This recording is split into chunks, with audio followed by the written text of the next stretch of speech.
que pour le business et pas pour la passion. Sensibiliser plus jeune.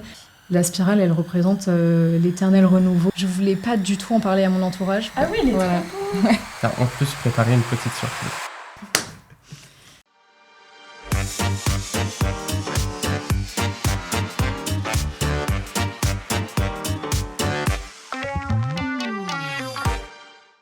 Bienvenue dans le Terrarium, l'écosystème des personnes inspirantes et engagées. Nous, c'est Maxence, Marion et Mathéo, d'Illico Green. Aujourd'hui, on te présente Lou, fondatrice de Silas Création, une marque d'upcycling. Bonne écoute. Année 2000, année de contraste. Alors que l'Inde célèbre son premier milliard d'habitants, à l'autre bout du monde, entre Roumanie et Hongrie, de l'eau au cyanure pollue le fleuve Tisna et son affluent. Pendant qu'en Europe de l'Est, les poissons affrontent la mort, aux Nations Unies, une loi passe pour sauver la faune et la flore. Année du crépuscule de Théodore Monod, grand explorateur du Sahara, 2000 marque un nouveau millénaire, une nouvelle étape dans le combat. Elle démarre par un pacte mondial pour la RSE, pour réveiller des entreprises et des hommes d'affaires trop frileux. Année 2000, 370 ppm, Lou Zélie arrive à la vie. Enchanté Lou et merci de venir pour notre premier podcast d'Illico Green. Avec plaisir. Pour rappel, illicogreen.fr, c'est une plateforme qui rassemble des marques engagées et qui offre des codes de réduction aux étudiants. Et Silas a été une des premières marques à nous faire confiance. Et donc, on te remercie beaucoup pour ça. Et donc, je te laisse te présenter rapidement. En fait. Merci déjà de m'avoir fait partie de l'aventure. Donc, je suis Lou. J'ai créé Silas Création, qui est donc une marque éco-responsable, mais une marque qui fait de l'upcycling. Donc, je récupère des vêtements de seconde main, que ce soit dans des ressourceries, sur Vinted. Enfin, voilà, j'essaye toujours de le faire assez localement, mais ça peut être aussi sur Vinted. Le but à la base, c'était juste de présenter moi, ma passion et ce que j'en faisais. Et petit à petit, ça s'est développé, ça a plu et les gens étaient intéressés en fait, d'acheter. Donc j'ai réfléchi à voir ça plus grand. Et en fait, même l'entrepreneuriat me plaisait. Donc je me suis lancée là-dedans. Merci pour la présentation. Donc justement, on va commencer dans cette première partie par voir comment tu es arrivé jusqu'au Silas et comment s'est passé ton rapport à l'écologie dans l'enfance. Et pour suivre un peu chronologiquement cette histoire, on va parler des ppm, donc des parties par million.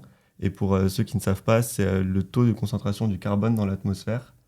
Et donc chaque ppm qu'on va annoncer correspond à une année. Et comme ça, petit à petit, on va arriver jusqu'à aujourd'hui. Donc là, on était à 370 ppm dans les années 2000, à ta naissance. On va avancer à 386 ppm, donc à peu près aux années 2008. Et donc là, à cette époque, Lou, elle a 8 ans. Est-ce qu'elle a déjà un rapport spécial à l'écologie ? Est-ce qu'elle se pose des questions ? Est-ce qu'elle vit à la campagne, en ville ?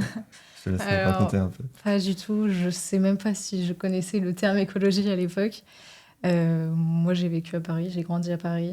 Je ne me rendais pas compte du coup de l'impact de la pollution, de quoi que ce soit. Enfin, moi, mon rapport à l'écologie à cet âge-là, c'était faire le recyclage à la maison, quoi. Et tout ce que j'entendais, c'était des fois il y a de la pollution dans Paris, transport gratuit, ou des trucs comme ça. Mais non, après, j'avais pas du tout de conscience écologique à ce moment-là. Ça s'est vraiment développé plus tard et un peu par hasard. Ouais, t'as eu un déclic ou... Ouais, c'est ça. Bah, en fait, j'étais pas du tout une grande consommatrice de YouTube. Au contraire, pour moi, YouTube, c'était de la musique et c'est tout. Et un jour, c'était pendant le premier confinement, je me baladais sur YouTube, mais vraiment par hasard, et je suis tombée sur une vidéo de Clara Victoria. Et là, direct, je me suis dit, mais qu'est-ce qu'elle raconte ? Je comprends rien, je découvre un monde, genre l'upcycling, ça veut dire quoi ? Et en fait, pour le coup, vraiment déclic, je réalise qu'il y a un énorme monde dont on m'avait jamais parlé, et hyper intéressant, et hyper à prendre en compte, en fait. Aujourd'hui, je comprends même pas que je ne sois pas au courant, alors que les dangers sont énormes, ce qui se passe dans le monde, c'est énorme, et en fait, on n'est pas au courant, quoi. Donc toi, t'es vraiment rentré par l'upcycling dans l'écologie. Ouais, totalement. Genre, tu t'es dit, c'est un peu bête qu'on jette plein d'habits totalement. sans réutiliser tout ça. Ouais. Du coup, à mon échelle, le vêtement, c'était ce que je pouvais amener comme intéressant. Ouais, c'était vraiment ton impact à travers le vêtement. Ouais. Mais après, par contre, c'est aussi par ce biais-là que j'ai découvert tout ce qui existait dans l'écologie, tous les risques qu'il y avait pour le futur. Enfin, voilà. Mais puis même, je trouve que c'est un tout. En fait, tu découvres l'écologie et tu découvres aussi tout ce qui est éthique à côté,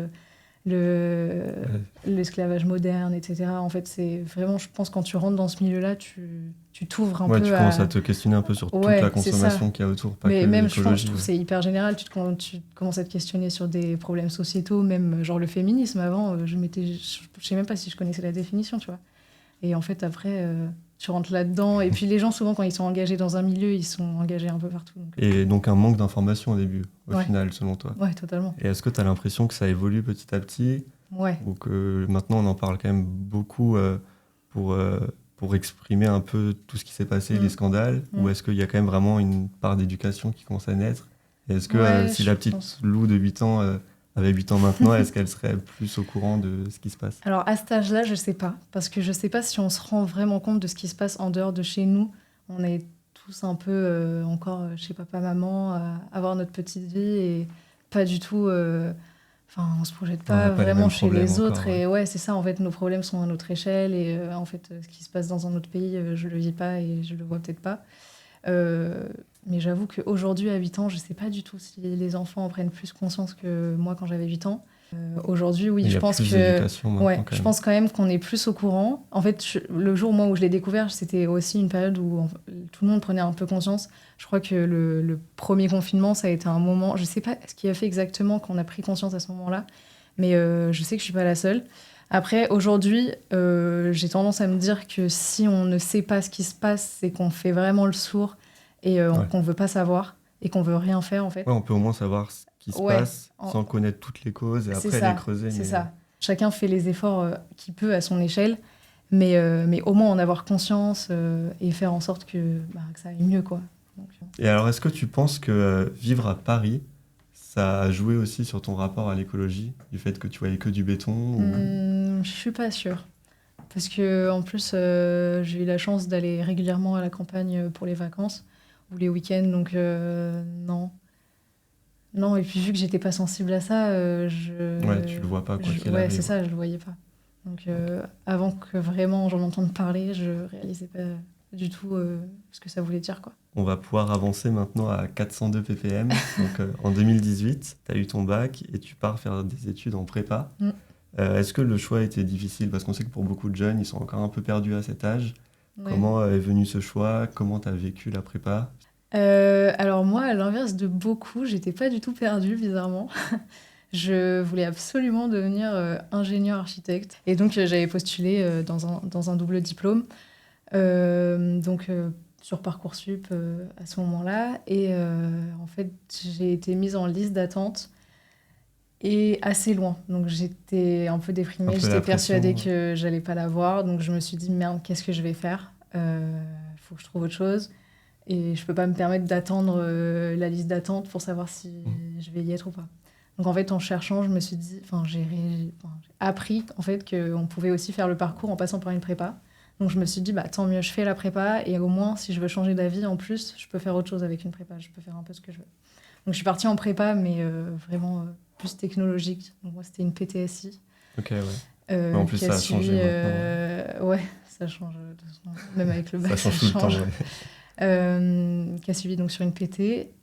C'était une période pas évidente parce que tu mets vraiment ta vie de côté et tu travailles constamment. En fait, c'est ça, en fait. T'as un objectif scolaire et tu veux l'atteindre, quoi. Et puis vu que t'es qu'avec des gens comme ça, tu fonces là-dedans. Moi, du coup, justement, je trouvais que c'était assez sympa parce qu'en fait, on était tous avec le même objectif. Il y avait vraiment une cohésion entre chaque personne dans la classe. Oui. Donc moi, pour le coup, je l'ai pas si mal vécu. Ouais, tu l'as bien vécu. Ouais.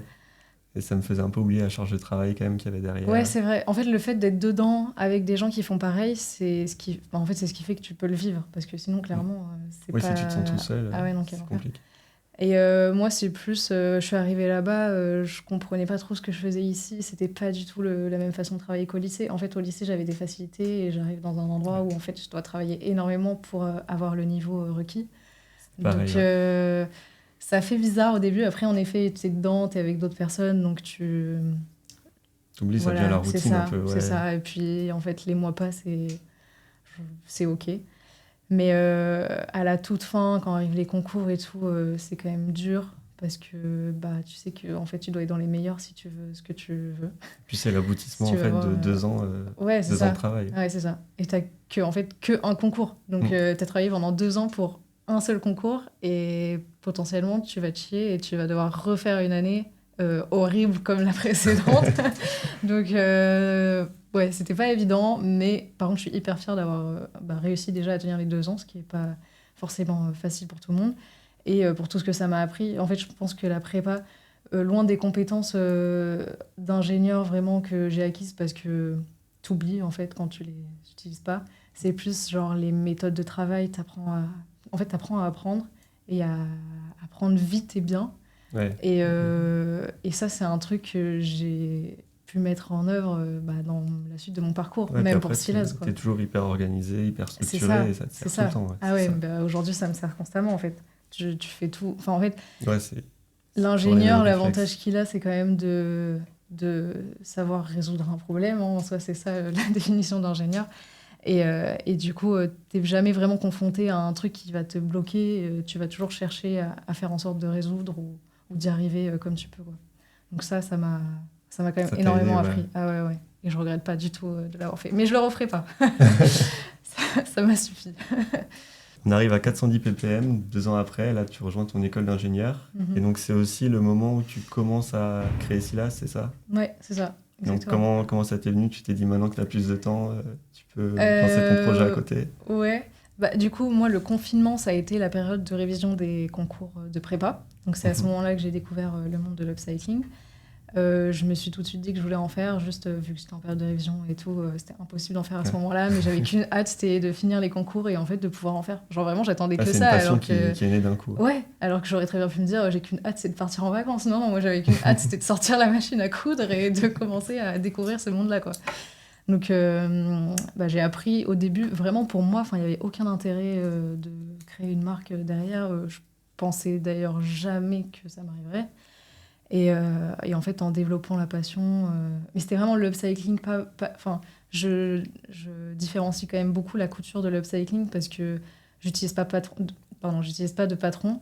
J'ai pas de formation quand même dans le milieu, donc en fait, c'est vraiment utiliser la matière existante, donc aussi avec les coutures existantes, pour transformer quelque chose, le revaloriser. Mais je ne serais pas capable de coudre une veste de A à Z. Enfin, je pourrais, mais ça me prendrait beaucoup de temps, ce serait assez fastidieux. Et c'est pas du tout l'objectif que j'ai dans Ouais, et dans puis c'est ça, il y a toute l'idéologie derrière aussi. Ouais, c'est ça. Donc, en découvrant ce monde-là, j'ai commencé là-dedans. Et après, comme je disais, j'ai commencé à partager un peu sur Insta mes projets perso, quoi, en fait, pour montrer. C'était vraiment des avant-après à chaque fois. Voilà, je voulais montrer. Ça faisait une vitrine, en fait. Il n'y avait pas du tout de but derrière. Et d'ailleurs, à ce moment-là, quand j'ai créé le compte Insta, je voulais pas du tout en parler à mon entourage parce que je savais pas comment ça allait être pris, alors qu'il y avait Ouais, rien de c'était négatif juste une là-dedans. petite passion, quoi. Ouais, c'est ça. Mais en fait, je voulais aussi que les gens qui viennent voir le compte soient intéressés vraiment par ce que je fais et pas parce qu'ils me connaissaient.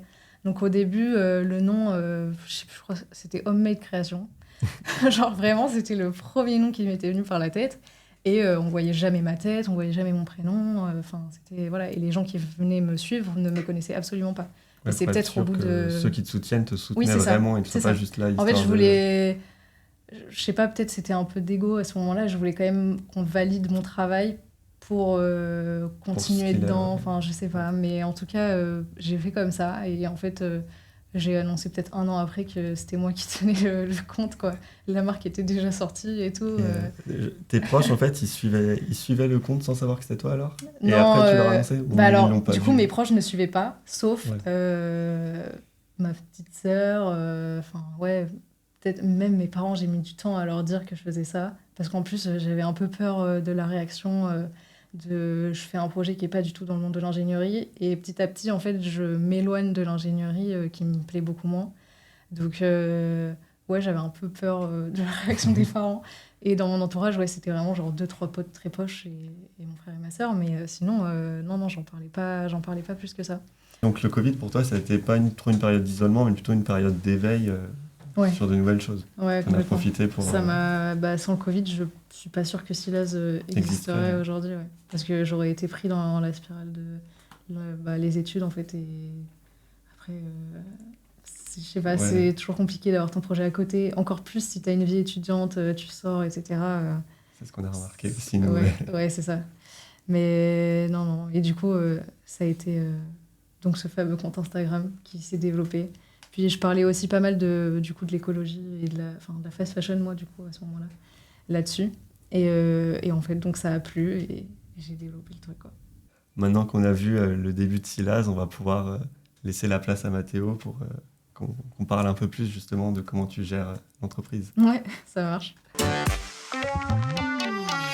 Donc on a pu parler un peu de ton parcours et de comment est-ce que tu es venu à Silaz Création. Mais il y a beaucoup de téléspectateurs qui se posent une question. En fait, comment on upcycle un vêtement?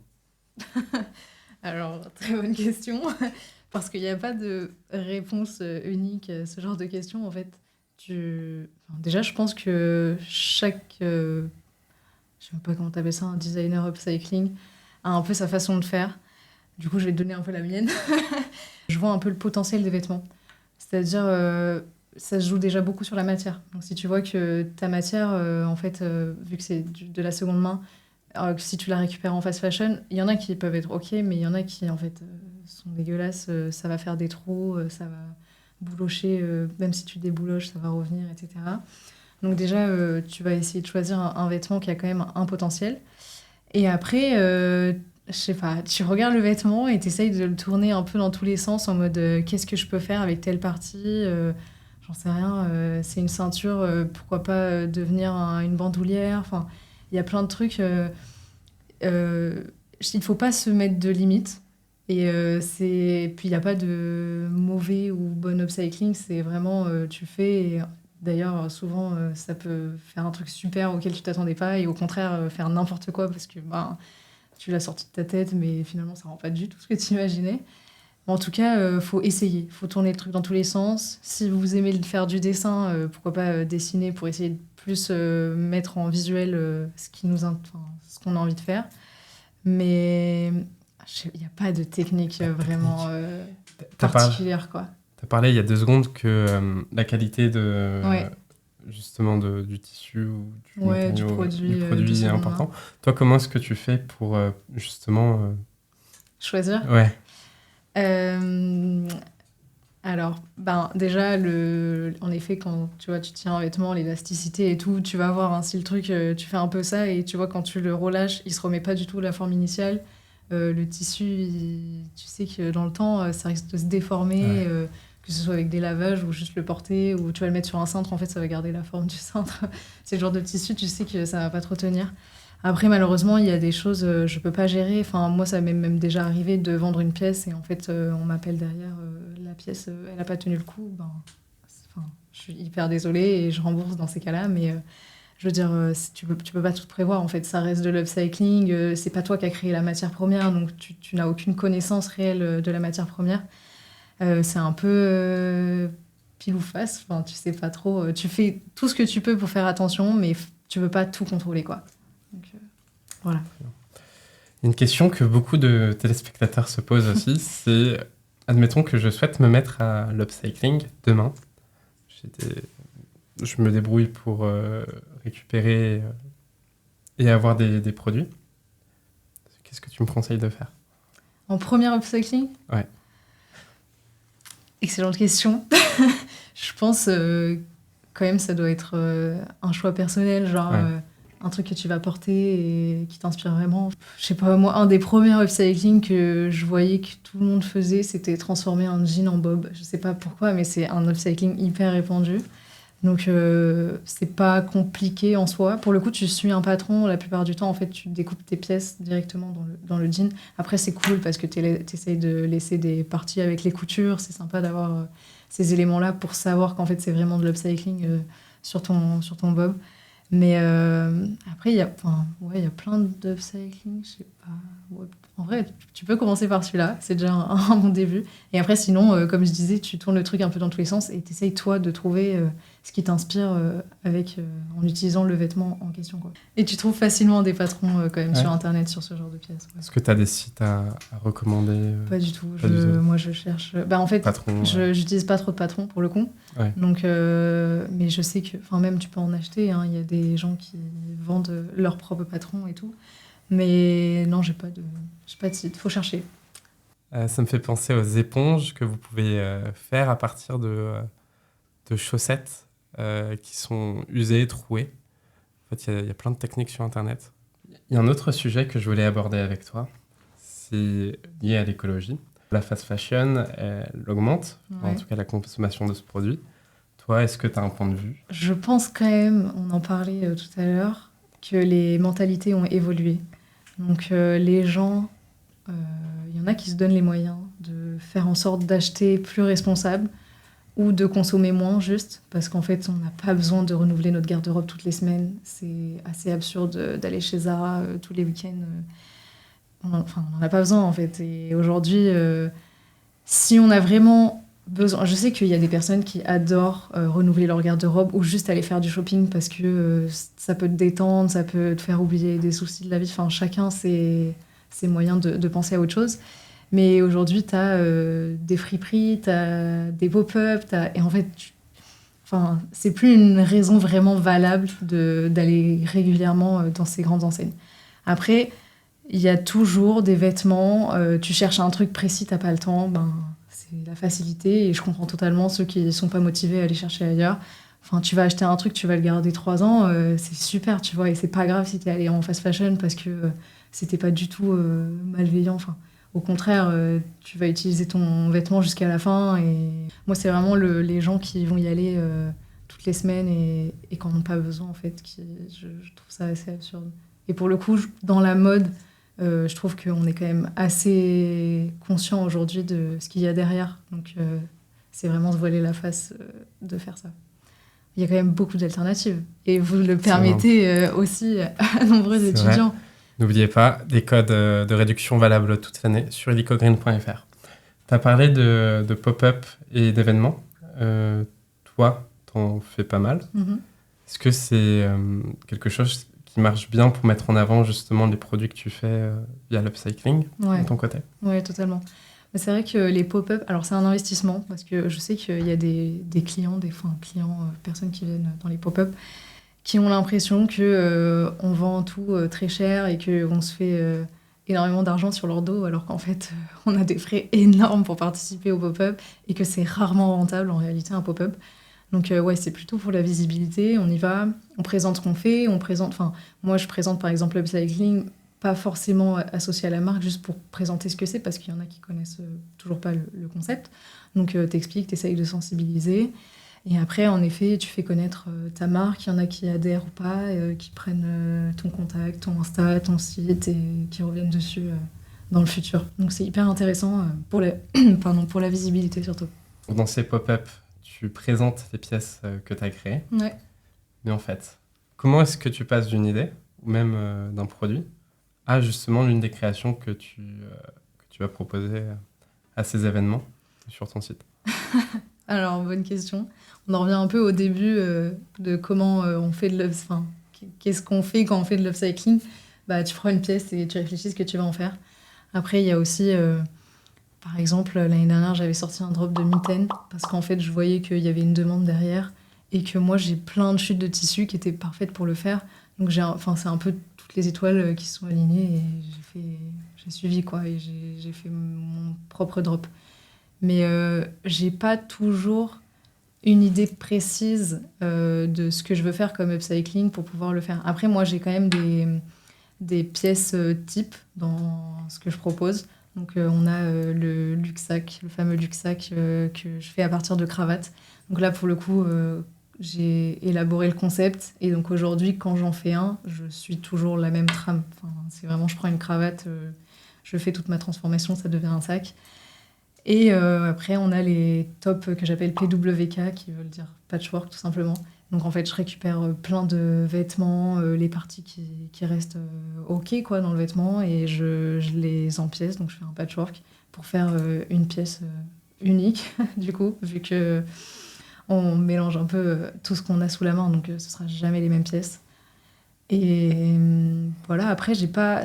Ou alors, ce sera plutôt des petites robes, comme je dis, les mitaines. De temps en temps, je vais me dire, ah, ça c'est sympa, je vais le faire, mais ce sera pas forcément renouvelé, quoi. Donc voilà, à voir dans la suite, hein, parce qu'en vrai, la marque évolue avec moi, les pièces évoluent avec moi aussi. Peut-être que l'année prochaine, je ferai plus tout ça comme pièce. Et Peut-être. on sait pas. Ça, seul l'avenir le dira. Et pour suivre cette partie, n'hésitez pas à vous abonner à l'Insta de Silas Création. Ouais, si la C'est ça. inspiration, c'est ça. On t'a demandé de ramener un objet. Oui, c'est vrai. Est-ce que tu veux nous le présenter et nous dire un peu ce qui t'évoque? Avec plaisir, c'est très Son drôle histoire. parce qu'on n'a pas pris beaucoup de temps. Enfin, je dis on parce que j'ai été aidée par mon copain pour choisir la pièce. Ouais. Alors, c'est un petit vinyle avec une petite spirale dessus. Donc, ce qu'il y a derrière, alors récemment, j'ai fait évoluer l'identité de la marque avec donc la spirale. La spirale, elle représente l'éternel renouveau et enfin, c'est une des significations en tout cas qu'on lui donne. Et en fait, en découvrant le symbole, je me suis dit, mais ça représente totalement ce que je fais en upcycling. En fait, l'upcycling, je prends un vêtement, je le transforme, mais si demain je le trouve moche, je vais le retransformer, etc. Et tu peux constamment transformer et redonner une vie. Il n'y a pas de, il y a pas de déchets en fait vraiment dans l'upcycling. Donc, je me suis dit, bah, pourquoi pas l'associer à la marque. Donc, j'ai un peu développé l'identité aussi graphique avec ça. Et donc là, pour cette nouvelle identité, je voulais sortir une collection autour de la spirale. Et donc, pour le shooting, j'avais envie d'incorporer vraiment la spirale dans le shooting. Alors, franchement, je ne sais pas trop comment ça m'est venu, cette idée-là. Mais donc, j'ai peint la spirale sur le vinyle. Et bon, les photos sont pas encore sorties, mais on verra qu'on a fait quelques shoots avec, par exemple, remplacer la tête par le vinyle comme ça. Et c'est hyper intéressant de jouer en fait avec des objets autres que des vêtements.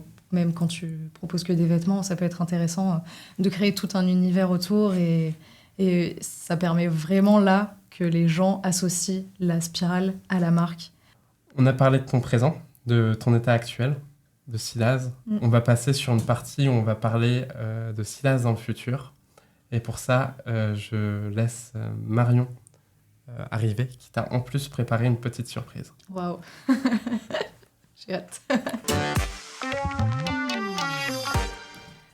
Du coup, tu nous as parlé de ta nouvelle image de marque et notamment d'un prochain drop avec le vinyle. Du coup, il est prévu pour quand et quel type de produit on va retrouver dans ton prochain drop? Alors, il est prévu pour demain. Ah oui, ok. Et donc, quand ça sortira, le drop est déjà en ligne, oui, donc c'est ça. allez voir. Et quel type de pièce? J'ai fait 10 hauts. Ok. Donc, ça s'oriente plus pièces féminines. Mais j'ai essayé de varier un peu les... En fait, c'est la collection identité. Donc, forcément, j'ai fait en sorte de faire vraiment à mon image. Donc, des couleurs très chaudes, un peu beige, marron, orange. Et alors, ce que j'ai fait, c'est que j'ai fait imprimer des spirales sur un tissu en résille. Donc, pas un grand tissu, en fait, c'était pour avoir des bandes de spirales. Et je les ai intégrées au design. Mais attends, mais j'en ai ramené un, parce que j'avais hésité entre le vinyle. Ah, je veux bien voir. Ah oui, il est voilà. trop beau. Ouais. Ah ouais, on Donc, t'as reconnaît vraiment bien les bandes spirales. de spirales. Et c'est exactement la même spirale que ouais, sur le, exactement sur la le même. vinyle, ok. Ouais, c'est ça. Ah, c'est trop cool. En fait, j'en ai designé une. Ouais. Et après, du coup, je Oui, l'ai ensuite, répété partout. Trop bien. Et dans l'avenir, du coup, tu veux mettre ces spirales-là un Non, peu pas sur, forcément. C'était vraiment pour la collection identité, quoi. Ok, pour, ouais. en fait, pour présenter la spirale et que vraiment ce soit lié à la marque. Mais il n'y aura pas forcément de drop comme ça dans le futur. Par contre, j'aimerais bien jouer avec la spirale plus dans des designs peut-être sur des photos, faire des affiches un peu graphiques, etc. Ok. en intégrant la spirale. Donc, à voir ce que ça donne. Mais en fait, ça ouvre un champ des possibles aussi d'intégrer plus de graphisme dans l'univers de la marque. Donc, c'est sympa. Et là, c'est vraiment pour acter quoi, cette nouvelle image de marque. Ouais, c'est ça. C'était pour marquer un peu en tout cas, les esprits. Le nouveau logo de Silas, c'est trop bien. Et tu parlais justement que tu faisais des pièces à la fois pour hommes et pour femmes. Est-ce que dans l'avenir, tu veux justement continuer peut-être à faire plus de pièces aussi hommes ou ça marche moins, donc tu vas quand même faire plus de pièces femmes toujours? Alors, ce qui est compliqué, c'est que je suis une femme et qu'en réalité, je suis souvent, moi, mes goûts. Après, j'essaye... Enfin, pour moi, ce que je fais, c'est pas féminin ou masculin. En soi, tout le monde pense ce qu'il veut. Je veux pas du tout faire des trucs genrés. C'est juste que, en fait... intuitivement, je vais vers des coupes qui se rapportent plus à des coupes féminines. Mais j'aime bien... par exemple, j'avais fait les chemises, donc, qui étaient plutôt mixtes. Et là, c'était cool parce que vraiment, pour le coup, il y a vraiment des hommes qui en ont acheté. Et ça avait énormément plu et j'aimerais bien continuer là-dedans. C'est juste que c'est plus compliqué pour moi parce que c'est des types de pièces plus précises, alors que les femmes, c'est vrai qu'on est moins assujettis à des normes sociétales comme ça qui nous... Enfin, en fait, on a assez... on peut porter vraiment des trucs hyper différents et il n'y a pas trop de coupes qui nous vont particulièrement mieux que d'autres. On est vraiment... je trouve qu'on a moins de limites que les hommes. Enfin, on s'en met moins. Enfin, la société nous en met moins aussi. Bon, on en a beaucoup plus... sur ce point-là, c'est ça. On en a bien d'autres ailleurs. Mais au moins, de ce côté-là, c'est vrai qu'on a plus de liberté. Et moi, je vois rien que mon copain qui essaye des fois de mettre des trucs Silas. Et en fait, à part les chemises ou quelques pantalons, c'est vrai que c'est compliqué de mettre de l'extravagant comme ça. Les hommes, direct, ça donne une image totalement différente. Alors que, pourquoi pas, en fait. Tu mets ce que tu veux et t'as pas à être jugé comme ça. Enfin, moi, je vais avec ça au travail, en fait, on me dit rien. Mon mec, il va avec une chemise patchwork au travail. C'est pas ouf, tu vois. Alors que, en fait... pourquoi pas. Carrément. Donc, Et du coup, les chemises, t'as eu autant des femmes que des hommes qui ont acheté le même modèle de chemise. Il n'y avait pas des couleurs qui étaient plus... non, totalement. Cool, c'était hyper varié. Et, puis même, les coupes étaient mixtes. Il n'y avait rien. C'était pas du tout des coupes cintrées, etc. Donc, en fait, les deux pouvaient s'associer... à ce type de pièces. Donc tu vas continuer peut-être à faire aussi à la fois du mixte. Je vais essayer tant que je peux. Mais après, ça reste de l'upcycling. Donc en fait, tu fais en fonction de ce que tu trouves et ce que tu as. Par exemple, un t-shirt, c'est hyper compliqué pour moi parce qu'il faut trouver des t-shirts de bonne qualité dès le début et tout pour les reformer. Enfin, c'est compliqué, quoi. C'est clair. Je fais un peu à l'intuition, au jour le jour, ce genre de pièces. Et donc là, actuellement, tu es encore étudiante, tu es en stage, si j'ai bien compris. Oui, c'est ça. Et quand est-ce que tu vas finir tes études? Et une fois que tu auras terminé, est-ce que tu veux te mettre à plein temps sur Silas? Ou est-ce que tu as décidé ça ou pas encore? Ou est-ce que tu veux le garder pour l'instant en side project, on va dire? Qu'est-ce que tu comptes faire? Alors, ça a été la grande question un peu depuis 1 an, je dirais, en fait, depuis que la marque s'est bien développée. Alors actuellement je suis en stage dans une agence de marketing digital et moi je fais de la création de sites internet. Donc vraiment j'adore, c'est un milieu que j'adore parce que je parlais du bâtiment oui c'est vrai, avant. c'est en fait vraiment parce que je m'étais auto-persuadée pendant toute ma jeunesse que je voulais faire du bâtiment. J'avais un peu suivi les traces de mes parents, en particularité de mon père qui est là-dedans et sans trop me poser plus de questions que ça. Franchement c'était c'est ça et je vais faire que ça, quoi. Et en fait en arrivant dans le domaine, alors la scolarité ça a été, mais quand j'ai fait un stage vraiment au sein même du domaine, j'ai fait de la conduite de travaux sur un chantier. Et là, direct, je me suis dit, non, en fait, ça va pas. Déjà, ça reste un milieu encore un peu macho, avec beaucoup d'hommes qui n'écoutent pas forcément les femmes, même si on est ingénieur et qu'on a les compétences. On passe toujours après la parole d'un homme. C'est assez ridicule. Donc, il y a encore beaucoup de choses à faire évoluer dans ce milieu-là. Et après, à côté de ça, c'est aussi un monde qui n'est pas très créatif. Et j'avoue que, en fait, ça ne me stimulait pas psychologiquement. Je m'y plaisais pas. Donc, je me suis dit, c'est mort, je veux pas continuer là-dedans. En fait, il me reste 1 année d'études, je vais la faire. Comme ça, j'ai mon diplôme et ça m'assure mes arrières, mais je veux pas faire ça. Donc, c'était un peu la panique. Qu'est-ce que je vais faire? Silas, en même temps, c'est quand même un projet tout jeune. C'est difficile de vivre de la mode, il faut se faire une place, etc. Donc, j'ai assez réfléchi. Et en fait, moi, je faisais déjà des sites internet franchement, j'ai appris les bases du développement web. Tu as dû faire ton site internet, encore, j'imagine, ouais, exactement. à la base. Et après, j'utilisais WordPress et tout type de CMS qu'on peut utiliser.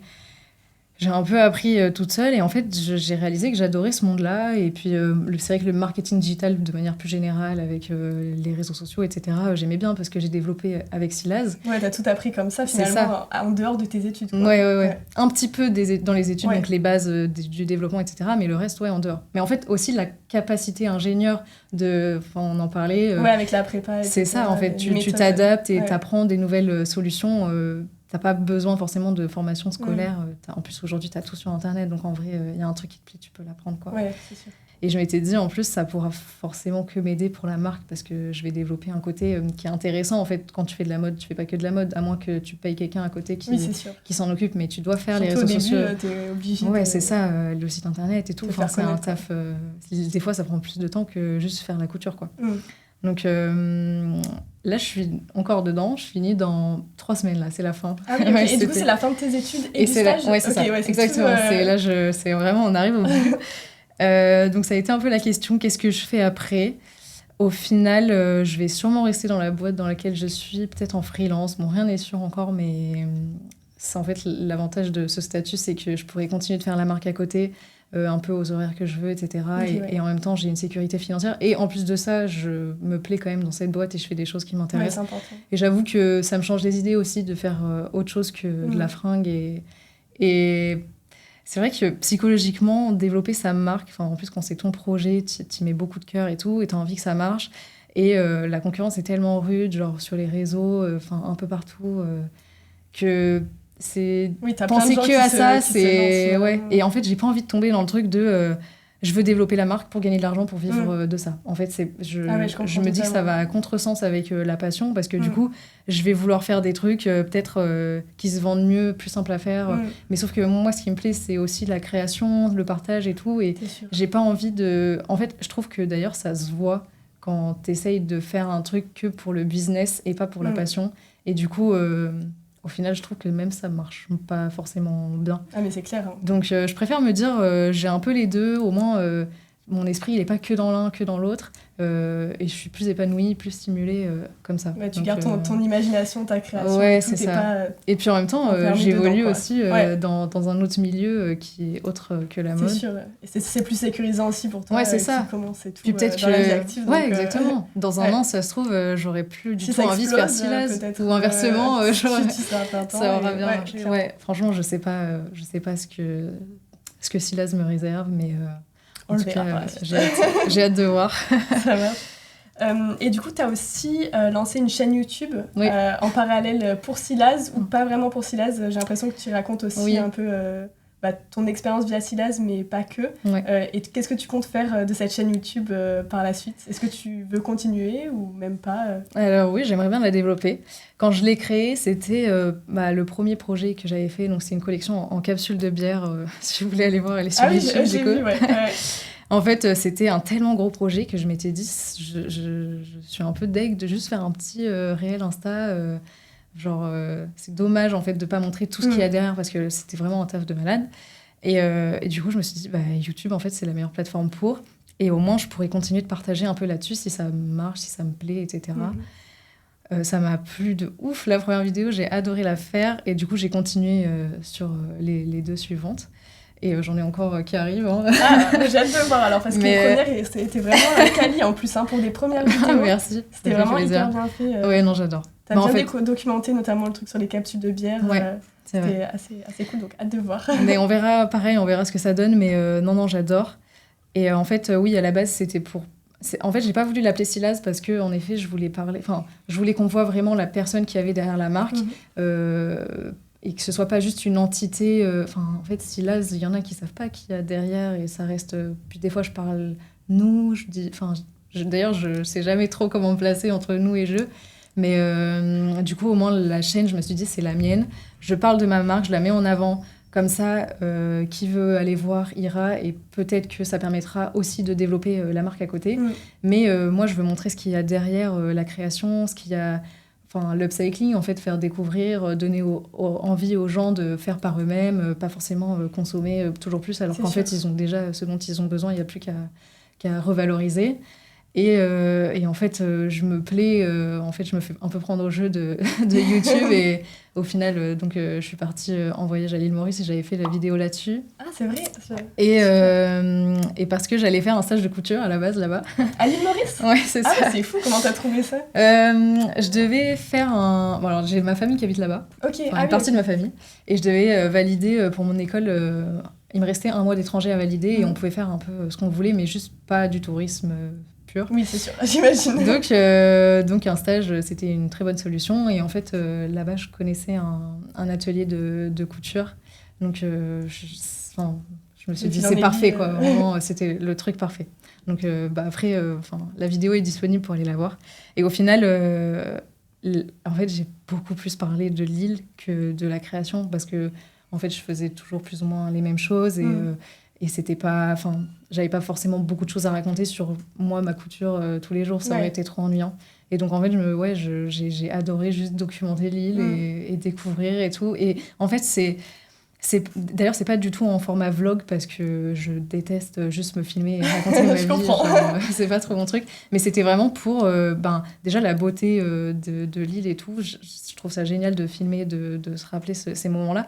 Mais en fait, la création derrière, le montage vidéo et tout, c'est un truc que j'adore. Genre, je saurais pas trop expliquer. Ah oui, en lui-même, en fait. C'est ça, en fait. Ça se rapproche un peu de la création de site internet. Ouais, c'est tout un processus derrière, à la fois technique et créatif. Ouais. Et le mélange des deux, mais j'adore. Genre, vraiment, mélanger la technique et le créatif, c'est une passion, j'adore. Et donc, c'est pour ça. Là, je continue. Je sais pas trop quel type de vidéo je vais continuer de faire. Ça s'orientera toujours quand même plus création.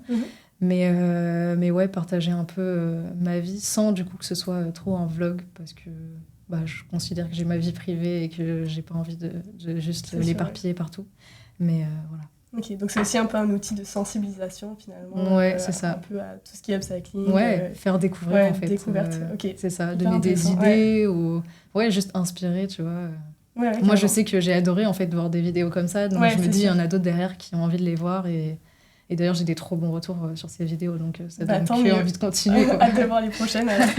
Et je voulais parler aussi un peu d'un sujet totalement différent, mais plus côté politique, tout ce qui va être les mesures qui vont être mises en place pour lutter justement contre la fast fashion, etc. Je sais qu'en ce moment, on a beaucoup de travaux sur l'affichage environnemental pour le textile, etc. Ouais. Pour toi, ce serait quoi une mesure un peu phare qu'on devrait mettre en place soit pour lutter contre la fast fashion, soit pour encourager la sobriété ou les plus petites marques, justement. Je ne sais pas si tu as déjà pensé à ce genre de choses. C'est une excellente question, parce qu'en vrai, je pense que c'est une question hyper importante aujourd'hui, surtout dans la mode, quoi. Et là, ce qui me vient à l'idée, ce serait, je pense, sensibiliser plus jeunes. Enfin, je sais pas, nous, on nous sensibilisait au tabac dès le collège. Ouais. Pourquoi pas sensibiliser là-dessus, en fait, parce que c'est à ce moment-là que tu commences un peu, toi, à aller faire ton propre shopping et puis avec papa, maman. Pourquoi pas montrer, en fait, tout ce qui se passe derrière, rien que les conditions de travail et tout de ceux qui travaillent dans la fast fashion. Enfin, il y a des documentaires extra là-dessus, j'ai plus les noms en tête, mais en fait, t'en trouves un peu partout, qui présentent vraiment et qui te font prendre conscience de ce qu'il y a derrière. Et c'est limite, tu peux plus te voiler la face parce que c'est face à toi et il y a des solutions en plus. Enfin, c'est pas comme si en fait on n'avait pas le choix de s'habiller avec la fast fashion. C'est faux, en fait, on a plein de solutions aujourd'hui. S'il y en a qui aiment pas la seconde main, bon, déjà c'est plus trop d'actualité de dire la seconde main c'est sale et tout. En vrai, tu laves, il n'y a pas de... Non, c'est sûr, ouais. Mais je peux comprendre, il y en a qui sont pas à l'aise. Mais dans ce cas-là, il y a des marques éco-responsables. Donc, encore une fois, vous proposez pour les étudiants. Non, mais c'est génial parce que les étudiants, en fait, c'est aussi ceux souvent qui... D'ailleurs, c'est assez paradoxal parce que c'est ceux qui ont souvent le moins de moyens, mais c'est ceux qui sont le plus engagés. Donc, je pense qu'on est tous un peu partagés là-dedans. Genre, du coup, c'est pour ça que moi, je vais plus vers la seconde main que l'éco-responsabilité dans la mode. Ouais. Mais c'est une alternative hyper intéressante. Et du coup, le fait que vous le permettiez, c'est génial parce que... Ouais, nous, justement, on essaye de mettre à la fois en avant des marques éco-responsables qui utilisent des produits genre coton bio, etc., lin, tout ça, de l'upcycling. et aussi des friperies en ligne. Donc ça permet aussi d'avoir un peu différents types de produits et pour différents budgets aussi. Et donc n'hésitez pas à aller voir Silas qui propose 20% de réduction en plus pour les étudiants. Donc c'est quand même assez généreux de ta part d'ailleurs. Encore merci pour les étudiants. Avec plaisir. Tu te sens concerné quand t'es quand t'es étudiant, encore plus, j'imagine. Tu réalises vraiment... Et que t'es engagé en plus, tu te rends compte que tu connaissais pas forcément les alternatives et parfois t'as pas le budget, donc ça aide toujours. C'est ça. Et donc on va passer à la petite surprise que je t'ai préparée. En fait, on a pensé un peu à un concept qui va nous suivre tout au long des différents épisodes de ce podcast chaîne YouTube, qui va être en fait de proposer d'imaginer un peu en fait le futur de manière un peu créative. Et donc en fait, je me suis dit pourquoi pas imaginer ensemble comment ça pourrait être un magasin de mode du futur. Ok. Donc je sais pas si t'es inspirée. Alors... ça peut être autant quelque chose un peu futuriste comme quelque chose de plus justement retourner à la sobriété, ou est-ce que c'est plutôt une friperie, ou est-ce que c'est quelque chose qui combine un peu tout. Et donc voilà, je pense que ça va être hyper cool d'avoir... parce que justement dans l'écologie, il y a beaucoup cet enjeu aussi d'imaginer un peu des futurs possibles, de se raconter un nouveau récit. Et donc peut-être que aussi par la création artistique, ça peut nous permettre d'imaginer les choses. Donc, je vais faire avec ce que tu peux nous expliquer en même temps un peu. Ouais, voilà. Alors je dessine pas hyper bien, hein, donc non, mais nous non plus, personne va te juger. Mais l'idée c'est aussi qu'à la fin on puisse avoir une panoplie un peu de futur, mais qui soit de ouf. Qu'on puisse visualiser en fait. Et donc voilà. Il n'y a aucune pression de qualité artistique en tout cas. Je vais faire avec mes bonnes vieilles études de bâtiment une petite salle comme ça. Ouais. Donc déjà on part sur quelque chose de petit. J'ai pas trop la folie des grandeurs, mais en vrai pourquoi pas, hein. Peut-être un jour ce sera un centre commercial ou pas éco-responsable. Ce serait génial. T'imagines, genre t'arrives dans un centre, genre vraiment c'est genre les halles mais que éco-responsable, que et tout. Ce serait génial. Alors, d'un côté ce serait génial, et d'un côté moi je crois beaucoup au fait qu'il y ait plein de petites marques engagées plutôt qu'une grosse marque qui va prendre le leadership. Ah non, complètement. Mais du coup ce serait plus centre commercial avec plein de petites marques engagées. C'est ça, en fait, tu sais que tu vas à cet endroit-là, tu vas trouver ce dont tu as besoin et que tu vas bien consommer, genre il n'y a pas de... C'est clair, Il faudrait qu'il n'y ait pas trop, j'imagine, de on appelle ça un peu de dark patterns, je sais pas si ça s'applique aussi en physique, mais de moins 50% de partout, acheter ça, vous aurez ça et tout. Non, parce qu'en réalité, on n'en parle pas trop, mais c'est vrai que les marques responsables, c'est très difficile pour nous de faire des réductions, parce qu'en fait, déjà, on a des processus qui coûtent cher, parce qu'on prend beaucoup de temps à produire. En fait, c'est des pièces uniques, donc on peut pas produire en grande quantité, etc.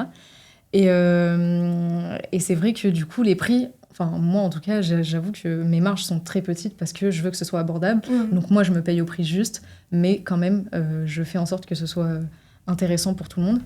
Donc faire des réductions, en fait, ça veut dire que je vends à perte. Donc c'est très compliqué pour les petites marques de faire des réductions.